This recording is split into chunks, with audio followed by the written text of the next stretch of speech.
Hello student, आज मैं discuss करने जा रही हूँ सेल चैप्टर के न्यूक्लियस के बारे में। ये हमारा बहुत ही इंपॉर्टेंट सेल ऑर्गेनल होता है न्यूक्लियस हमारा। तो मैं बात करूँ न्यूक्लियस के बारे में, तो न्यूक्लियस जो होता है ना, इसकी जो डिस्कवरी की मैं बात करूँ, न्यूक्लियस के जो इट इज़ डिस्कवर्ड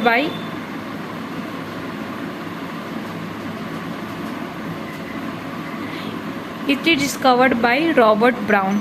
जो रॉबर्ट ब्राउन जो साइंटिस्ट है ना,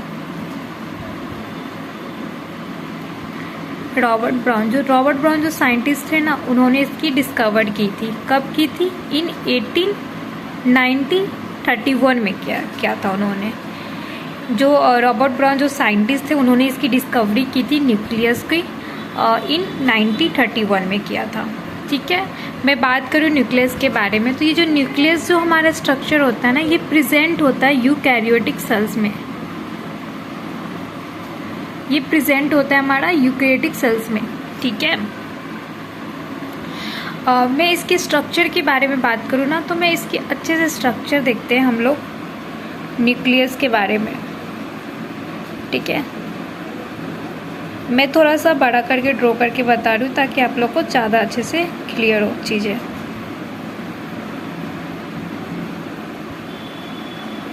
ठीक है, ये जो होता है ना हमारा, ये हमारा सेल है। सेल का ये सेल मेम्ब्रेन है। ठीक है, ये जो होता है ना आउटर मेम्ब्रेन है। ये न्यूक्लियस क्या है? आउटर मेम्ब्रेन है। ठीक है, ये अंदर वाला को क्या बोलेंगे? इनर मेम्ब्रेन है।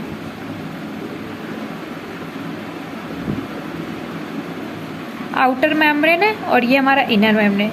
ये दोनों मेम्ब्रेन के बीच में ना स्पेस प्रेजेंट होता है। ये स्पेस जिसको हम लोग बोलते हैं perinuclear space. Perinuclear space हम लोग बोलते हैं। ये स्पेस हम लोग का प्रेजेंट होता है आउटर एंड, ये है ना आउटर एंड इनर के बीच में प्रेजेंट होता है। ठीक है, आउटर एंड इनर के बीच में ये हमारा प्रेजेंट होता है, इसलिए हम लोग क्या बोलते हैं इसको?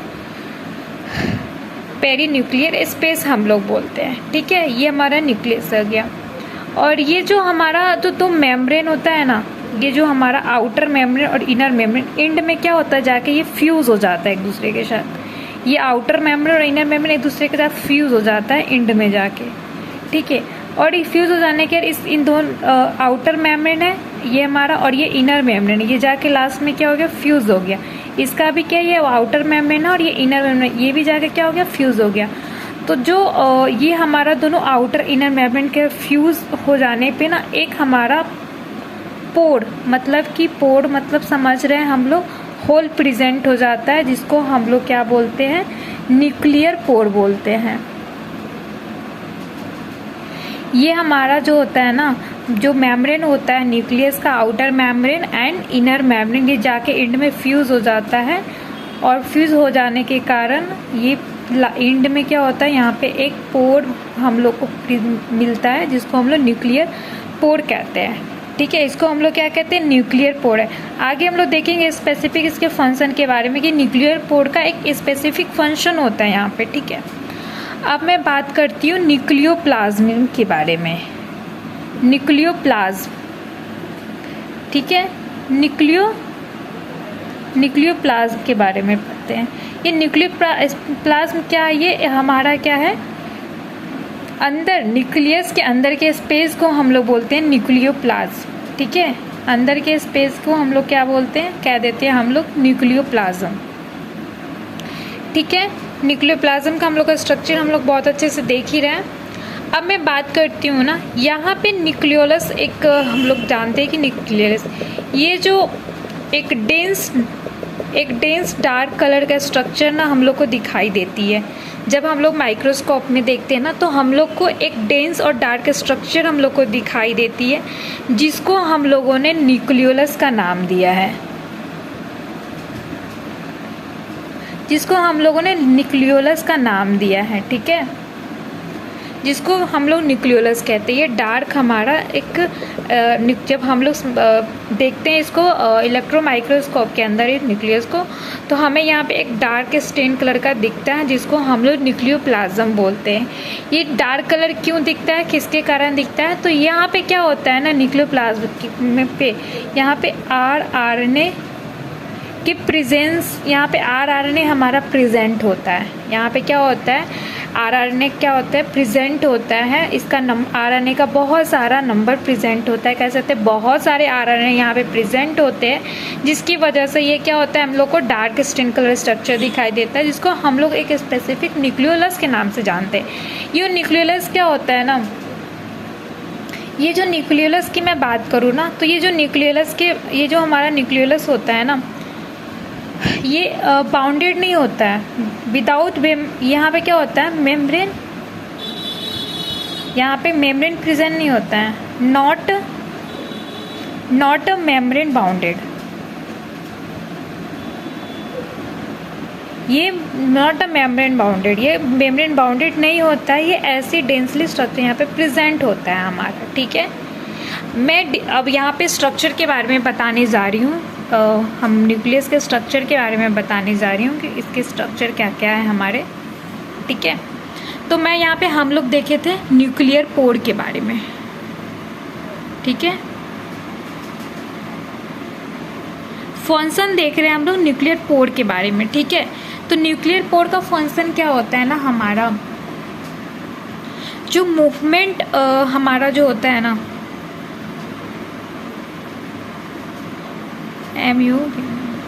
मूवमेंट ऑफ राइबोसोम्स, मूवमेंट जो होता है ना ribosomes and protein,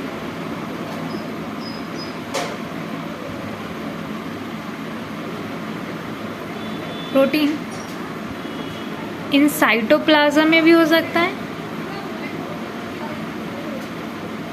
and nucleus bye nuclear pore.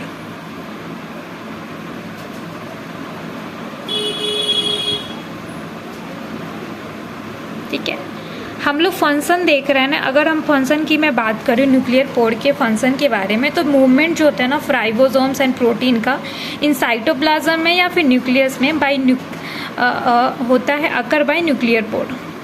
यहाँ पे हमारा किसके थ्रू होता है, अकर बाय मूवमेंट होता है, राइबोसोम बाय न्यूक्लियर पोर के थ्रू हमारा इसका मूवमेंट होता है। हमारा फंक्शन हम लोग देख लिए, न्यूक्लियर पोर का क्या फंक्शन है हमारा। अब मैं बात करती हूँ न्यूक्लियोलस के बारे में। अब मैं बात करती हूँ न्यूक्लियोलस के बारे में। तो ये न्यूक्लियोलस जो होता है ना हमारा, ये कंसिस्ट करता है आरआरएनए को, या कंटेन करता है आरआरएनए। आरआरएनए किसको बोलते हैं हम लोग, इसका फुल फॉर्म होता है राइबोसोमल आरआरएनए, जो कि राइबोसोम्स की सिंथेसिस के लिए ये क्या करता है, आगे चल के राइबोसोम्स की सिंथेसिस करेगा, राइबोसोम का ये सिंथेसिस करेगा। ठीक है, ये राइबोसोम्स का आगे चल के सिंथेसिस करेगा। अब हम लोग देखेंगे ना न्यूक्लियोप्लाज्म के बारे में। अगर मैं देखूं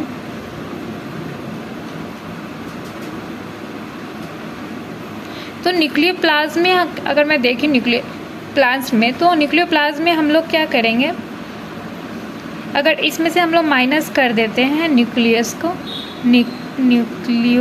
को, तो हमारा क्या स्ट्रक्चर जो हमको स्पेस मिलता है ना, तो वहाँ पे क्या होता है, जेनेटिक मटेरियल प्रेजेंट होता है, जेनेटिक मटेरियल प्रेजेंट होता है। ठीक है, न्यूक्लियोप्लाज्म में हमारा क्या, न्यूक्लियोलस को छोड़कर न्यूक्लियोप्लाज्म में हम लोग क्या कर रहे हैं, इसको माइनस कर रहे हैं। न्यूक्लियोप्लाज्म में न्यूक्लियोलस को, इसको छोड़ करके हम लोग जो क्या प्रेजेंट होता है, जेनेटिक मटेरियल हमारा प्रेजेंट होता है। ठीक है, अब मैं बात करती हूँ पेरीन्यूक्लियर स्पेस के बारे में। तो यहाँ पे हमारा अब मैं बात करती हूँ पेरी न्यूक्लियर स्पेस के बारे में मैं बात करूँ तो ये पेरी न्यूक्लियर जो स्पेस होता है ना हमारा, क्या होता है, occur between outer and inner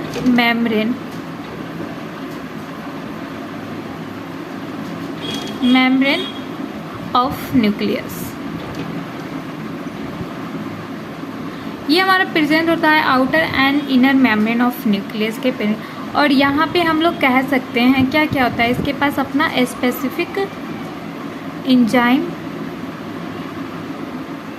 contain करता है ये, ठीक है। ये अपना स्पेसिफिक एंजाइम हमारा क्या करता है, ये कंटेन करता है। ये हमारा फंक्शन था किसके बारे में, पेरी न्यूक्लियर स्पेस के बारे में। एक चीज़ और मैं बताना चाहती हूँ, यहाँ पे हम लोगों ने देख लिया स्ट्रक्चर को।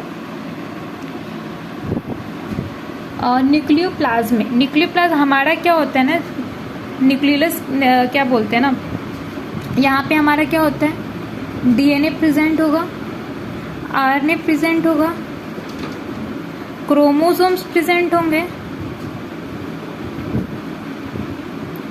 यहाँ पे ये सब क्या होते हैं, प्रेजेंट होंगे। यहाँ पे ये कहाँ प्रेजेंट होंगे, न्यूक्लियोप्लाज्म में प्रेजेंट होंगे। न्यूक्लियोप्लाज्म न्यूक्लियस का जो स्पेस है ना, वहाँ पे हमारा क्या होता है, ये हमारा न्यूक्लियोप्लाज्म प्रेजेंट होता है। मैं बात करूँ कि हम लोगों ने डिटेल में देख चुका है न्यूक्लियस के बारे में। Thank you student. अगर आपको मेरा वीडियो पसंद आए तो प्लीज़ लाइक एंड सब्सक्राइब करें। Thank you.